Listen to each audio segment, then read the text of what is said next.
어떤 율법 교사가 일어나서 예수를 시험하여 말하였다. 선생님, 내가 무엇을 해야 영생을 얻겠습니까? 예수께서 그에게 말씀하셨다. 율법에 무엇이라고 기록하였으며 너는 그것을 어떻게 이해하고 있느냐? 그가 대답하였다.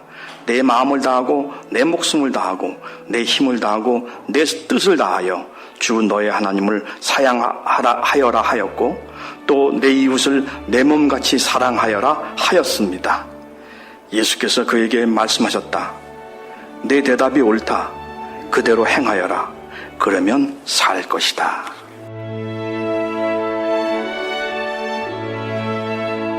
There isn't time. So brief is life for bickerings, apologies, heartburnings, callings to account. There is only time for loving, and but an instant, so to speak, for that. What keeps us healthy and happy as we go through life? If you were going to invest now in your future best self, where would you put your time and your energy? There was a recent survey of millennials asking them what their most important life goals were. And over 80% said that a major life goal for them was to get rich. And another 50% of those same young adults said that another major life goal was to become famous. And we're constantly told to lean into work, to push harder and achieve more.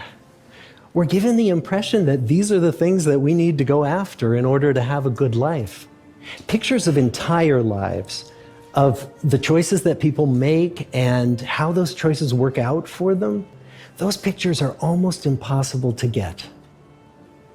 Most of what we know about human life, we know from asking people to remember the past. And as we know, hindsight is anything but 20/20. We forget vast amounts of what happens to us in life, and sometimes memory is downright creative.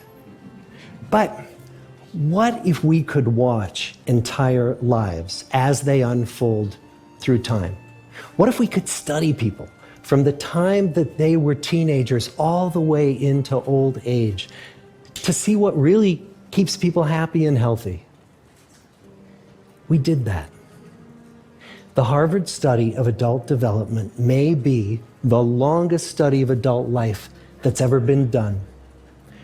For 75 years, we've tracked the lives of 724 men.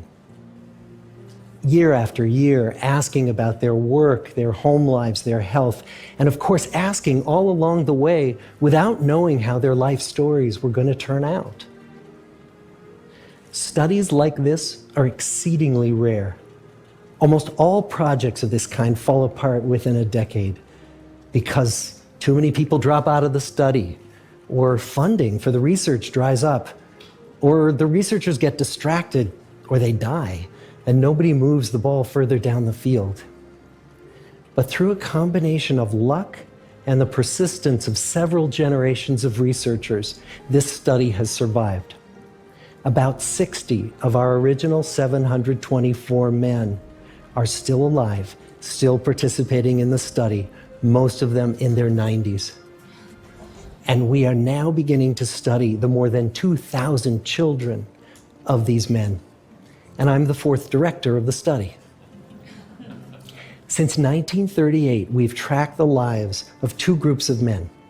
The first group started in the study when they were sophomores at Harvard College. They all finished college during World War II, and then most went off to serve in the war. And the second group that we've followed was a group of boys from Boston's poorest neighborhoods. Boys who were chosen for the study specifically because they were from some of the most troubled and disadvantaged families in the Boston of the 1930s. Most lived in tenements, many without hot and cold running water. When they entered the study, all of these teenagers were interviewed, they were given medical exams. We went to their homes and we interviewed their parents. And then these teenagers grew up into adults who entered all walks of life. They became factory workers and lawyers and bricklayers and doctors. One president of the United States. Some developed alcoholism. A few developed schizophrenia. Some climbed the social ladder from the bottom all the way to the very top. And some made that journey in the opposite direction. The founders of this study would never in their wildest dreams have imagined that I would be standing here today, 75 years later, telling you that the study still continues. Every 2 years, our patient and dedicated research staff calls up our men and asks them if we can send them yet one more set of questions about their lives. Many of the inner city Boston men ask us, "Why do you keep wanting to study me? My life just isn't that interesting." The Harvard men never asked that question.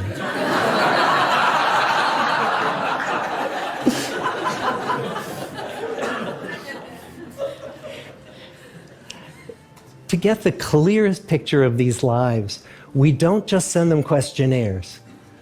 We interview them in their living rooms. We get their medical records from their doctors. We draw their blood. We scan their brains. We talk to their children.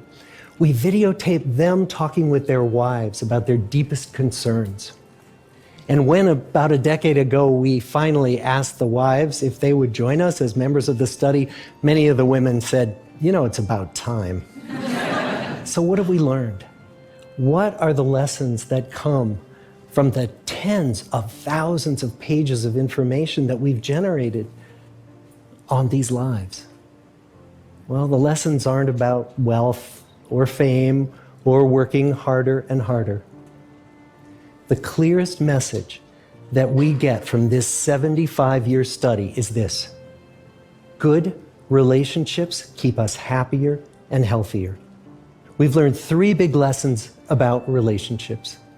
The first is that social connections are really good for us and that loneliness kills.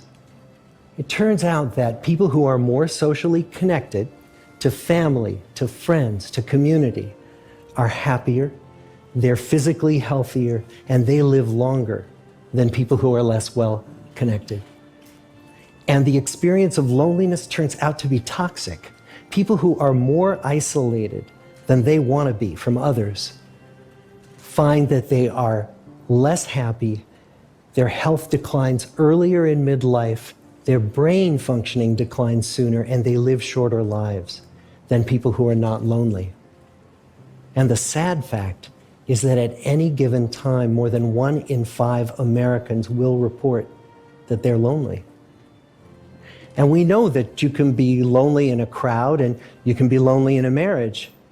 So the second big lesson that we learned is that it's not just the number of friends you have, and it's not whether or not you're in a committed relationship, but it's the quality of your close relationships that matters. It turns out that living in the midst of conflict is really bad for our health. High conflict marriages, for example, without much affection, turn out to be very bad for our health, perhaps worse than getting divorced. And living in the midst of good, warm relationships is protective. Once we had followed our men all the way into their 80s, we wanted to look back at them at midlife and to see if we could predict who was going to grow into a happy, healthy octogenarian and who wasn't. And when we gathered together everything we knew about them at age 50, it wasn't their middle-aged cholesterol levels that predicted how they were going to grow old. It was how satisfied they were in their relationships. The people who were the most satisfied in their relationships at age 50 were the healthiest at age 80. And good, close relationships seem to buffer us from some of the slings and arrows of getting old. Our most happily partnered men and women reported in their 80s that on the days when they had more physical pain, their moods stayed just as happy. But the people who were in unhappy relationships, on the days when they reported more physical pain, it was magnified by more emotional pain. And the third big lesson that we learn about relationships and our health is that good relationships don't just protect our bodies, they protect our brains. It turns out that being in a securely attached relationship to another person in your 80s is protective. That the people who are in relationships where they really feel they can count on the other person in times of need, those people's memories stay sharper longer. And the people in relationships where they feel they really can't count on the other one, those are the people who experience earlier memory decline. And those good relationships, they don't have to be smooth all the time. Some of our octogenarian couples could bicker with each other day in and day out. But as long as they felt that they could really count on the other when the going got tough, those arguments didn't take a toll on their memories. So, this message that good, close relationships are good for our health and well-being, this is wisdom that's as old as the hills. Why is this so hard to get and so easy to ignore? Well, we're human. What we'd really like is a quick fix, something we can get that'll make our lives good and keep them that way. Relationships are messy and they're complicated, and the hard work of tending to family and friends, that's not sexy or glamorous. It's also lifelong. It never ends. The people in our 75-year study who were the happiest in retirement were the people who had actively worked to replace workmates with new playmates. Just like the millennials in that recent survey, many of our men, when they were starting out as young adults, really believed that fame and wealth and high achievement were what they needed to go after to have a good life. But over and over these 75 years, our study has shown that the people who fared the best were the people who leaned into relationships with family, with friends, with community. So what about you? Let's say you're 25, or you're 40, or you're 60.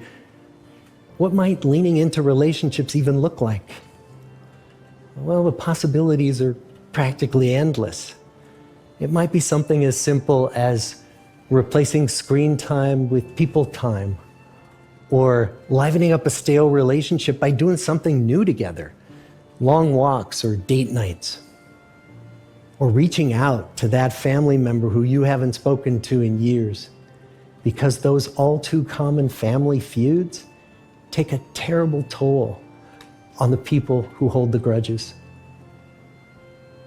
I'd like to close with a quote from Mark Twain. More than a century ago, he was looking back on his life, and he wrote this: "There isn't time, so brief is life, for bickerings, apologies, heartburnings, callings to account. There is only time for loving, and but an instant, so to speak, for that. The good life is built with good relationships." 지난해 9월 인천에서 5살짜리 남자 어린이가 손발이 묶인 채 계부에 의해 20시간 넘게 폭행을 당했습니다. 이 어린이는 눈 주변과 팔다리에 타박상과 멍자국이 남은 채 싸늘한 주검이 됐죠. 올해 초 1월 경기도 여주에서 9살 남자 어린이가 베란다 욕조에 담긴 찬물에서 1시간 넘게 방치돼 끝내 사망했습니다. 당시 베란다 바깥은 영하의 날씨였답니다.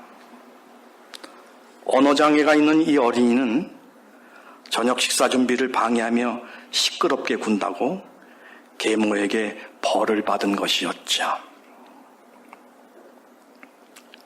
지난 6월 5일 천안에서는 9살 남자 어린이가 계모의 강요로 가로 44cm, 세로 60cm 여행용 가방에서 7시간 동안 갇혔다가 숨을 거뒀습니다. 지난달 29일 경남 창녕에서는 신체 곳곳에 멍이 들고 머리에 상처가 난 9살 여자 어린이가 주민에 의해 발견됐죠. 손가락에는 지문이 일부 없을 정도로 심한 화상도 입었습니다. 이 어린이는 집에서 나오기 전 계부로부터 나가려면 손가락을 찢어라 라는 말을 들었다고 해요. 더 놀라운 건 평소 밖으로 나가지 못하게 쇠사슬로 묶었고 집안일을 할 때만 풀어줬다고 합니다.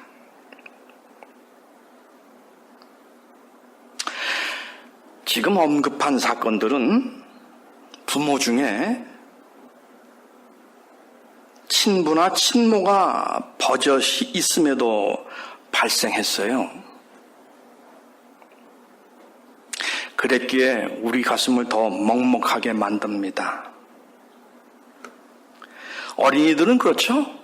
위험한 일을 만나거나 슬픈 일을 만나면 당연히 부모의 품으로 뛰어들어가 거기서 평안과 위로를 얻는 법입니다. 그런데 매달릴 수 있는 마지막 사람으로부터도 매몰차게 거부당한 채 죽어갔을 아이들을 생각하면 더없이 가엽죠. 그래서일까 이런 기사에는 분노의 댓글이 가득합니다. 그리고 이런 댓글들에는 공통된 하나의 전제가 있죠. 행복해야만 할 누군가의 인생을 멋대로 유린해서는 안 된다. 행복해야만 할 누군가의 인생을 멋대로 유린해서는 안 된다.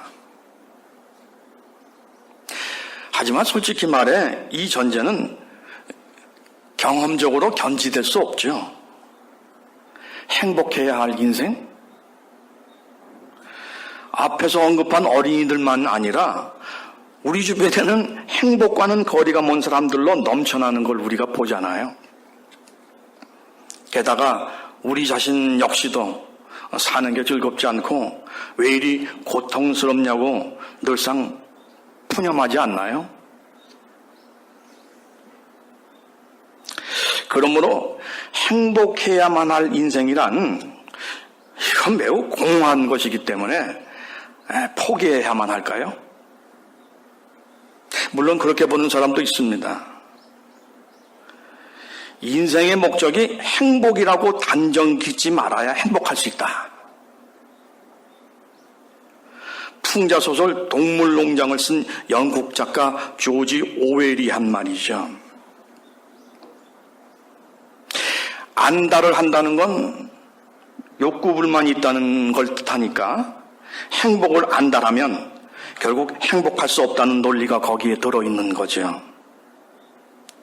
틀린 말은 아닐 것입니다. 하지만 행복은 풍자 작가가 관조적 태도로 살펴보게 되는 그런 것을 넘어선 차원을 가지고 있죠.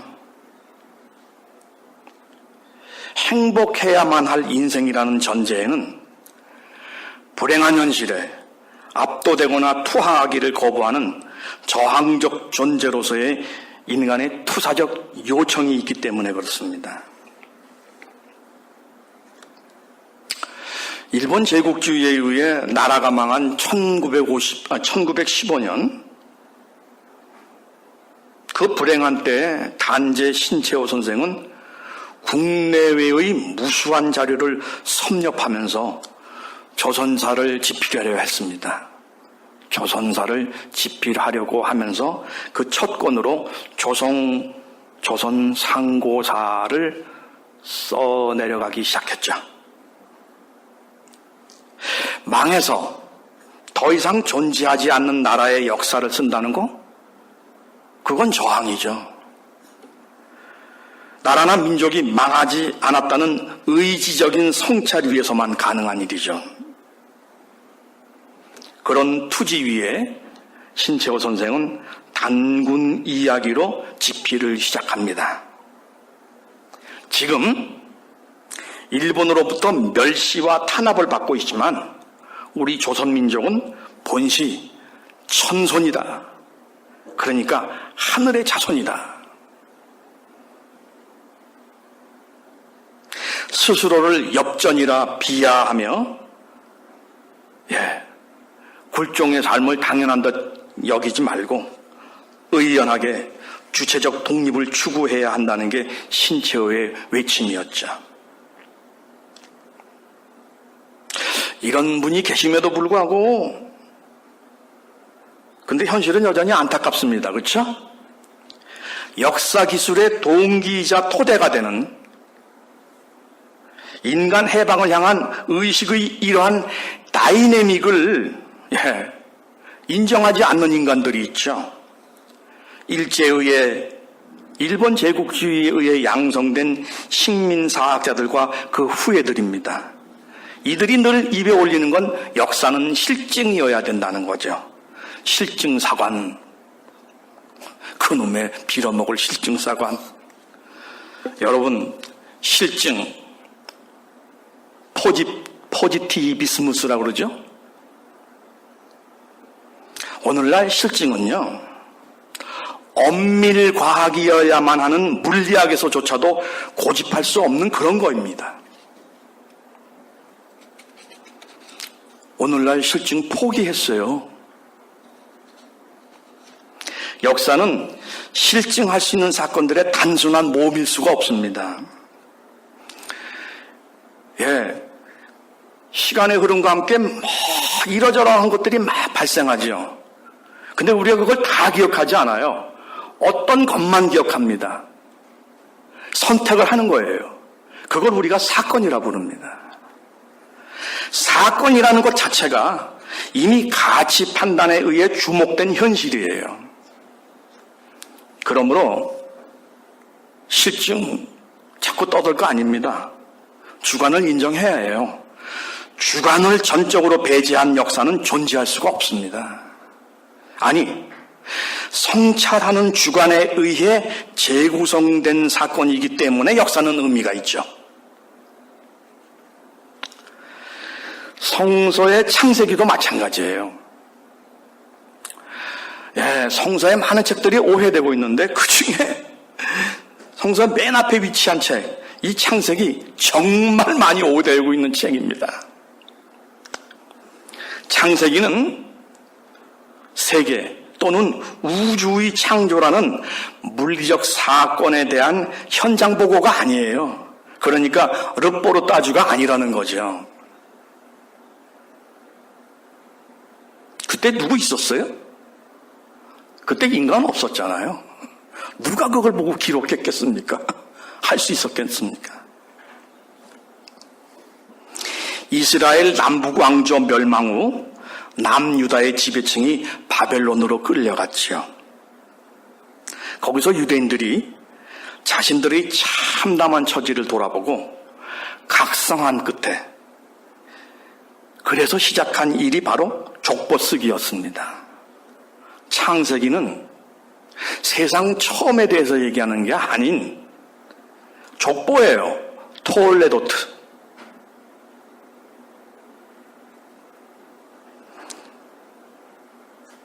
이들 역시도, 그러니까 정확히 말하면 JEDP 문서의 기록자들이겠죠?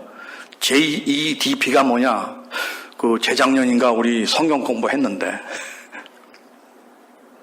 아무튼 이 바벨론으로 끌려가서 각성한 후 역사를 기술하기 시작한, 그러니까 족보를 기술하기 시작한 이 사람들 역시 신채호 선생님처럼 주변 민족의 무수한 자료들을 섭렵합니다. 우리 민족을 자각하려면 다른 민족을 돌아봐야 되거든요. 그래서 고대 중근동 지역의 신화를 이들은 폭넓게 살펴봤을 것입니다. 그리고 알게 됐죠. 타민족의 신화에서는 인간이 우연히 만들어졌습니다. 게다가 아주 보잘것없는 존재였어요. 신들이 전쟁을 하다가 죽게 되는데 그 죽은 신의 주검을 재료로 해서 빚어진 후 신들이 마음껏 부려먹을 수 있도록 만들어진 존재가 바로 인간이었어요. 유대인들은 이런 신화를 거부했습니다. 여기서 유대인들은 자기들만의 독특한 하나님 이야기, 그러니까 조상 이야기를 적어나갔죠.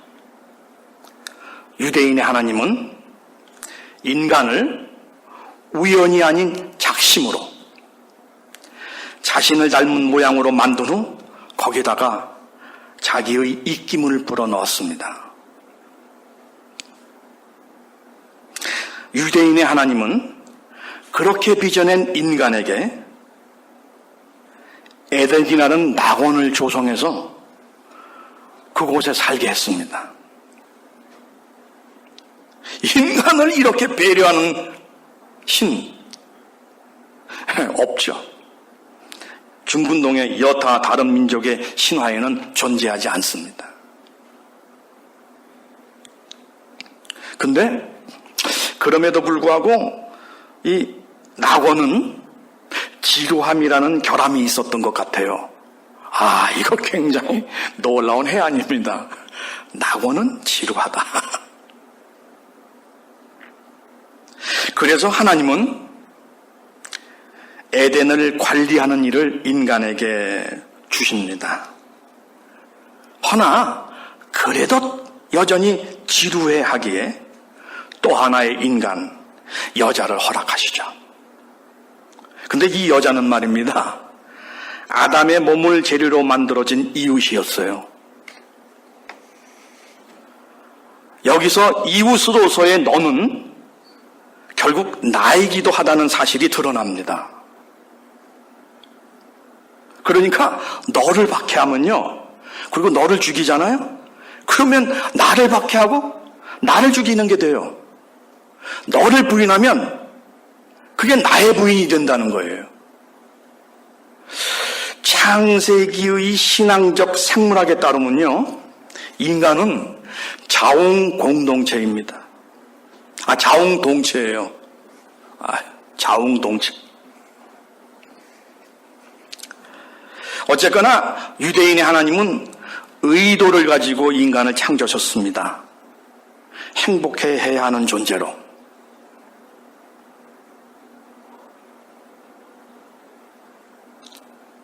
그러면 그런 의도 아래 창조된 인간은 과연 그렇게 행복을 누리는지요?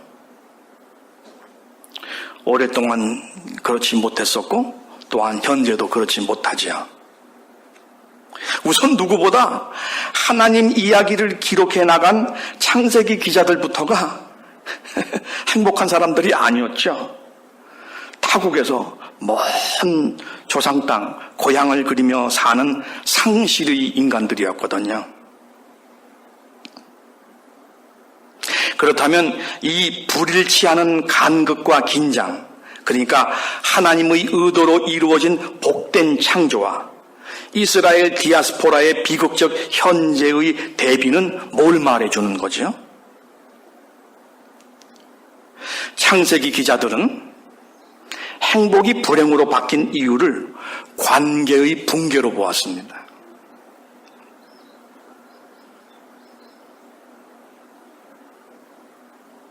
관계 붕괴. 근데 이 관계 붕괴가 어떤 환경에서 발생했는가를 살펴보면 굉장히 의외이고 또한 무섭습니다. 하나님께서 행복하게 살라며 온갖 것을 베풀어 주셨어요. 그렇죠? 온갖 것을 베풀어 주셨습니다. 하나님의 성분을 나눠줬어요. 에덴을 조성해 줬습니다. 그래도 외로워하니까 이웃을 허락해 줬어요. 네, 배려가 끊이지 않았습니다. 하나님께서 행복하게 살려며 온갖 것을 베풀어 주셨음에도 불구하고 남자와 여자는 그 하나님을 의심했습니다. 더 좋은 게 따로 있는데 그거를 허락하지 않는 분으로.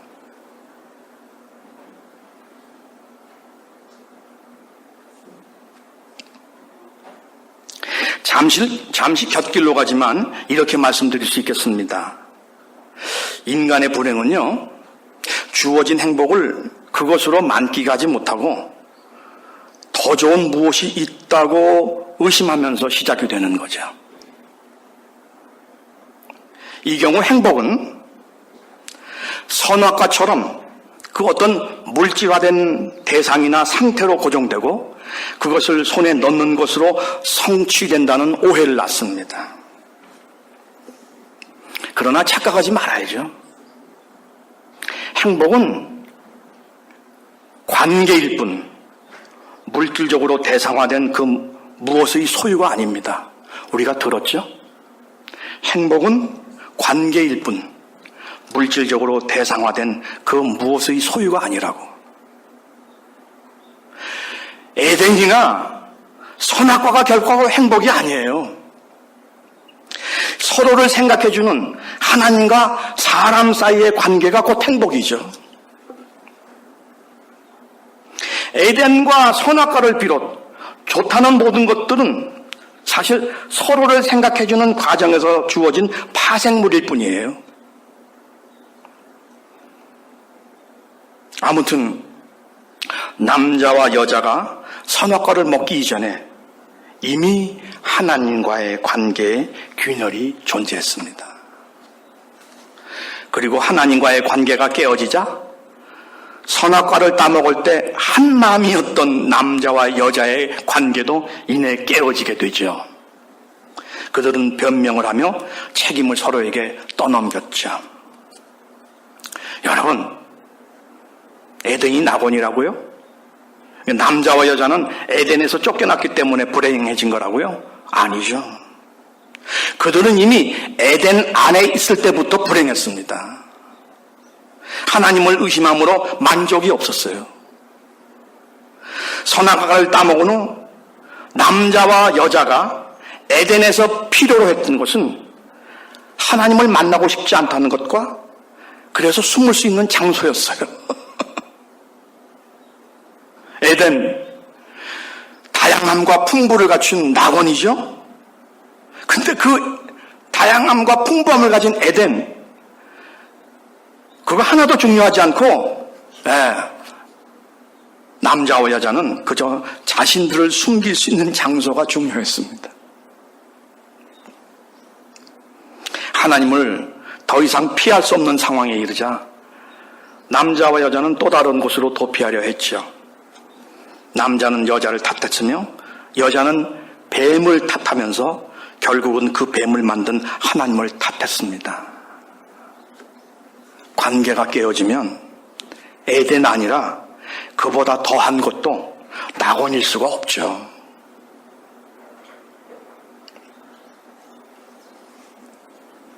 한 율법 교사가 예수를 찾아와 물었습니다. 자신이 무엇을 해야 영생을 얻을 수 있느냐고요.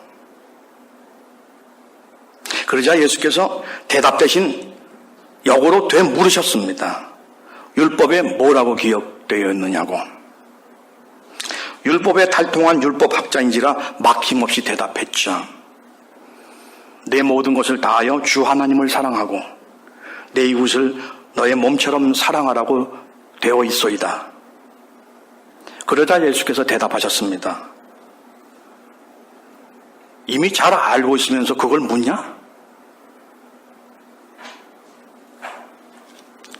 율법학자는 당시 팔레스티나 사회에서 존경받는 지식인이자 경제적으로도 부유한 계층의 사람입니다. 영생에 관심하는 걸 보면 다른 건 다 가졌던 듯 싶습니다. 근데 이놈의 영생만큼은 쉽게 손에 넣을 수 없었나 봐요. 그래서 행복하지 않은 거였죠. 이게 답답한 마음 나머지 평소 무시했던, 그렇죠? 평소 무시했던 계층 출신 예수까지 찾아온 거죠. 이런 사람에게는 한때 화려한 삶을 살았던 사람의 충고가 적실합니다. 아카데미 연기상을 2번이나 수상한 여배우 베트 데이비스의 말이죠. 행복을 잃어버리는 가장 확실한 방법은 모든 걸 희생하면서 단 하나를 원하는 것이다.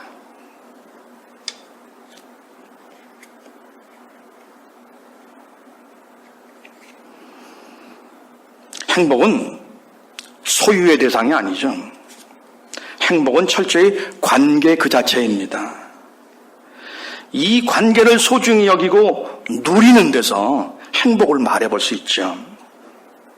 행복이 이 관계와 얼마나 밀접한가를 아일랜드의 극작가 오스카 와일드가 선명하게 그려낸 적이 있습니다. 오스카 와일드, 이 사람 말빨 엄청 세죠. 독설인데 생각하게 만들어요. 어떤 이들은 그들이 가는 곳마다 행복을 만들어내고, 어떤 이들은 그들이 떠날 때마다 행복을 만들어낸다. 네.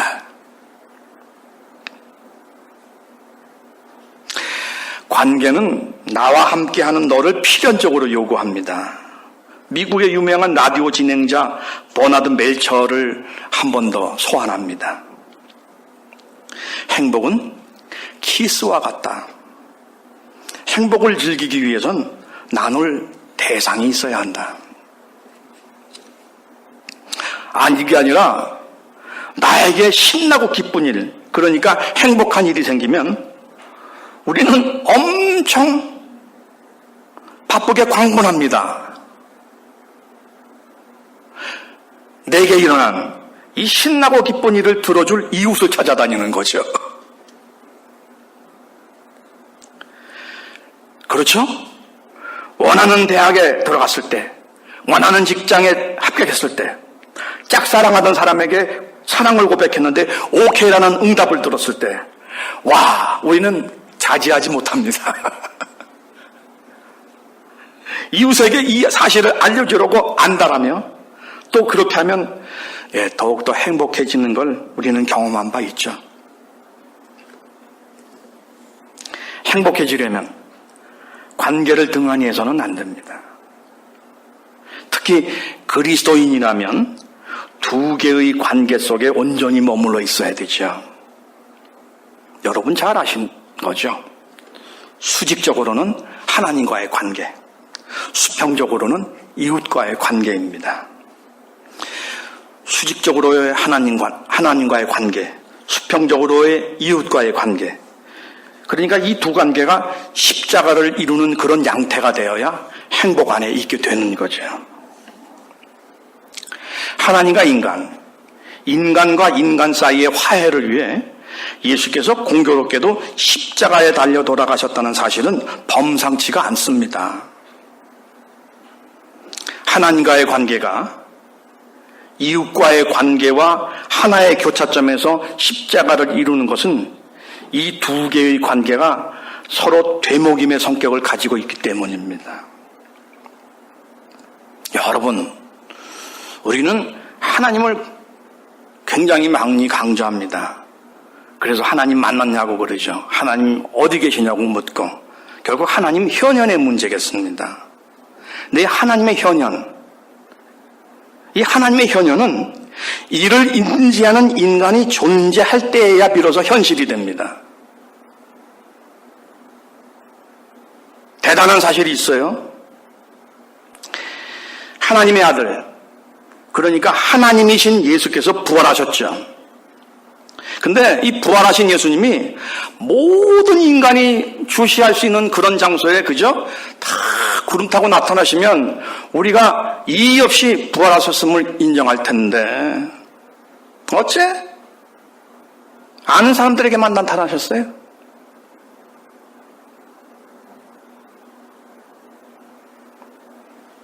아는 사람들에게만.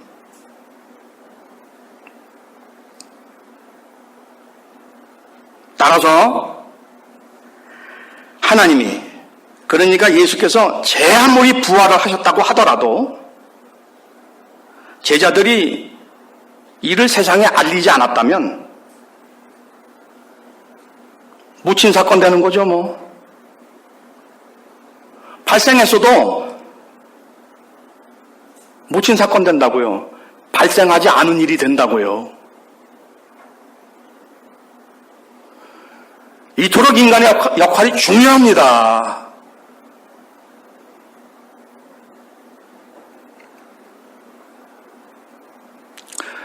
인간을 염두에 두지 않은 하나님 사건은 없어요. 그런데 전통 및 정통교회에 오해된 프레임이 있죠. 하나님을 높이기 위해 인간을 가급적 그저 무의미하고 악하고 쓰레기 같은 존재로 자꾸 몰아댑니다. 인간을 염두에 두지 않은 하나님 사건은 없어요. 그런데도 어이없는 일이 발생하죠. 하나님과의 관계가 밀접함에도 인간을 부인하는 일이 빈번합니다. 아니요. 하나님과의 관계가 밀접하면 할수록 이상하게도 인간을 부인하는 일이 빈발해요. 예루살렘의 사제들, 율법학자, 바리새인들 모두가 하나님을 열렬히 섬겼잖아요. 그죠? 근데 이런 자들이 함께 살아가는 동시세 사람 오클로스를 더없이 혐오했습니다. 그리고 이런 일은 이후에도 숱하게 반복이 되죠. 지금도 마찬가지예요. 그거 이상하죠? 하나님을 무섭게 섬긴다는 인간들이 글쎄 인간을 그렇게 많이 울리더라고.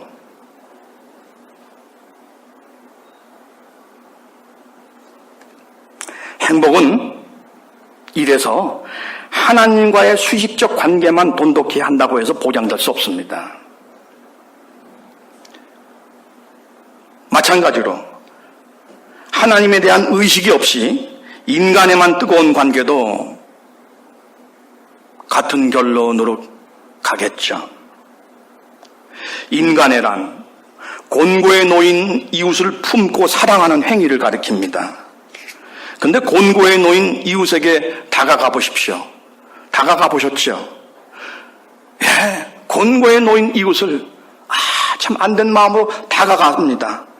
그러면 우리는 진하게 깨닫는 게 있어요. 뭘 깨닫죠? 탁한 상황에, 막막한 상황에 놓인 이웃에게 내가 뭔가 해주고 싶어도 해줄 수 있는 게 없다는 거예요. 그렇죠? 암으로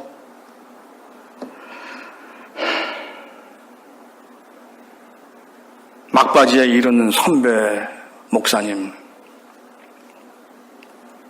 만난 자리에서 제가 할 수 있는 건 없더라고요.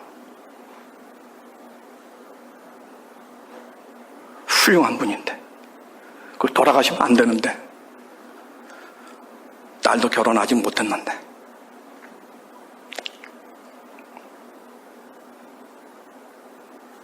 그래서 우리가 이웃을 사랑하게 되면 절대자의 구원을 갈망하게 됩니다.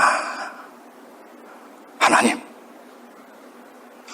여기를 좀 살펴주십시오. 행복한 삶은 이웃과의 수평적인 관계만으로는 부족합니다. 하나님을 불러야 되는 관계가 있죠. 코로나19로 인해 이 관계가 어려워졌다고 말하는 사람들 많습니다. 하나님을 만날 수가 없고 이웃을 만날 수 없다고들 합니다. 다가오는 비대면 소통의 세계를 교회가 어떻게 대처해야 하느냐로 시끄럽습니다. 하지만 이런 사실도 있습니다. 예수께서 생전에 예루살렘 성전을 찾았던 횟수는 많지 않습니다. 그런데 하나님 못 만나고 살았나요?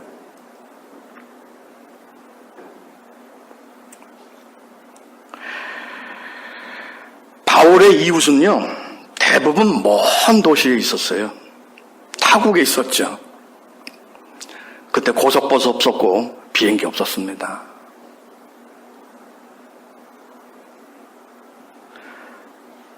바울이 그런 이웃과 소통할 땐 편지가 주된 수단이었죠. 근데 말입니다. 그 편지가 얼마나 대단하길래 오늘날 우리가 성경이라 부르며 읽어요. 그리고 그걸 읽고서 우리가 결단을 합니다.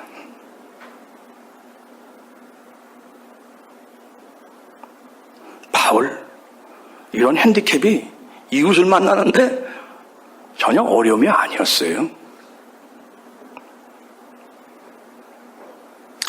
행복은 이거저거 결핍만 불만스레 들먹이는 사람에게는 먼 현실이죠. 여러분, 코로나19에도 불구하고 행복은 얼마든지 실현할 수 있습니다. 얼마든지 현실일 수 있죠. 아니요, 코로나19의 상황이기에 관계를 더욱 심화시킬 수 있습니다. 하나님을 더 찾고 이웃을 더 돌볼 수 있다는 말이죠. 제 얘기할게요. 인학사에 아주 괘씸한 놈이 있었어요. 이놈은 제가 다시 생각해도 정말 뭔가 부르르 떨리는데, 근데 제가 변덕이 생겼나요? 이 스마트폰 만지다가 전화번호가 있더라고, 그놈이. 근데 제가 정신 나갔나? 전화를 걸었어요. 저쪽에서 봤습니다. 나야, 인학사 사감이야. 순간 정적이죠. 목사님이 저한테 전화를 주셨습니까? 제가 구라쳤죠. 어떻게 지내는지 매우 궁금해서. 궁금하긴 뭘 궁금해. 매우 궁금해서. 그러세요, 목사님? 아유, 고맙습니다. 그러니까 저도 기분 좋아지더라고. 용서해야 되겠네. 용서해야 되겠네. 네, 그날 한 놈으로부터 제가 자유를 얻었습니다. 여러분, 코로나19? 그게 뭔 상관이에요? 여러분 숱한 어려움을 넘어오신 백전 노장들이에요. 여러분, 코로나19 아무것도 아니죠. 행복하시기 바랍니다. 행복하세요. 기도드리겠습니다. 하나님, 코로나19가 우리에게 뭔가 장애를 가져다 줄 때 오히려 이웃이 더 절절하게, 하나님이 더 절절하게 우리에게 느껴집니다. 느끼는 것만으로 끝내지 않게 하시고 살과 뼈를 움직이는 동작이 되게 하여 주시옵소서. 그들에게 전화하게 하여 주시옵소서. 그들을 위해 기도할 수 있게 하여 주시옵소서. 그러함으로 우리도 행복에 머물 수 있게 해주시기를 간절히 바랍니다. 우리 주님 예수 그리스도 이름 받들어 아버지 하나님께 기도드렸습니다. 아멘.